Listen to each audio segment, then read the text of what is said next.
الرباح هداف الفريق 3 اصابات. ارتقاء الحسناوي يفتتح حصه التسجيل. الحسناوي دون 23 ربيعا.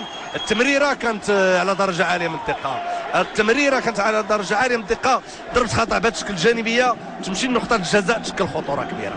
ارتقى فوق الجميع، ارسل كرته كالشاد، ومئات من انصار فريق النهضه بركانيه يتنفسون الصعوبه. الحسناوي امامكم 23 سنه. عادل الحسناوي 23 سنه، ابن حي البرنوسي بالدار البيضاء. جميله جميله جميله جميله جميله. ارتقى وركن كرته بشكل صحيح بالرغم من متابعه الحارس هشام غوفير. النهضه بركانيه والفريق البرج شباب المسيره. فرصه فرصه فرصه فرصه فرصه فرصه وخطا فادح في المراقبه وهدف التعادل.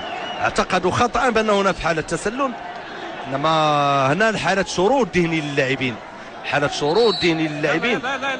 يعني هنا هدف ديال التعادل، هدف لزكريا الاسماعيلي 23 سنة. مرينية تنفس صعداء. هنا الإعادة، إعادة من هنا انطلقت الكرة. لم يكن أبدا في وضعية التسلل، لم يكن أبدا في وضعية التسلل. 1-1 ما بين الفريقين. كنقول تقريبا شبيه، الطريقه شبيهه التي سجل بها المكنسيون، شبه بتلك التي سجل منها اللاعب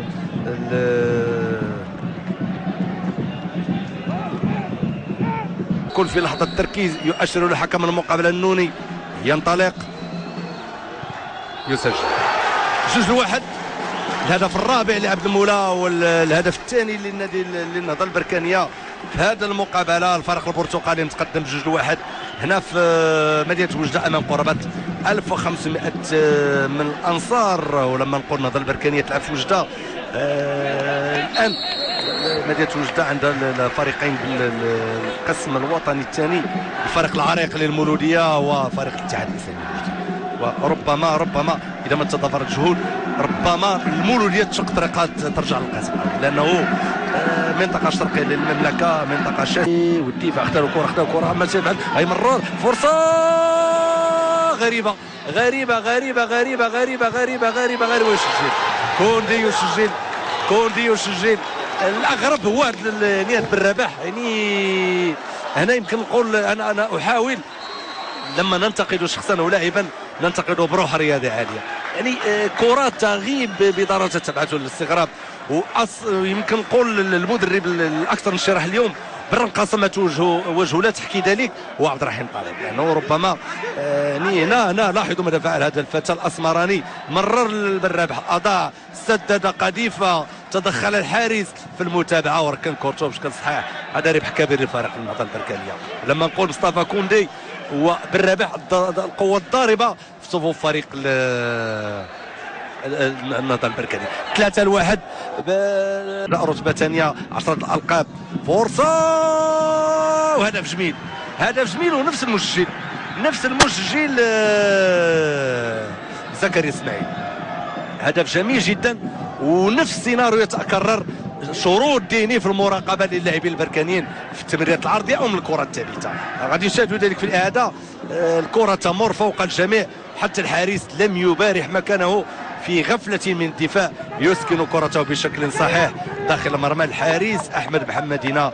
والنتيجه الان 3-2 في مقابله كما قلت. فرصه محاوله تسديد ونجم المقابله، نجم المقابله زكريا اسماعيلي، نجم المقابله زكريا اسماعيلي.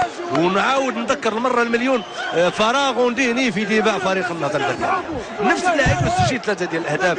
هذا الهاي تريك فراغات غريبه. وحتى المتابعه ديال محمدين نقولها بهذه العباره يعني فعلا من الارتباك. اهداف تسجل في فراغ ذهني لدفاع وحارس مرمى فريق النهضه البركانيه.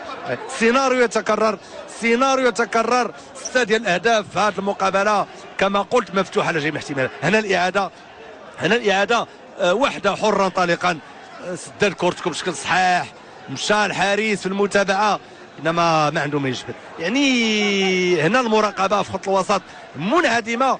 يمكن حتى الحارس كان ماسكي، كان يعني عنده جدار حجب عليه الرؤيه.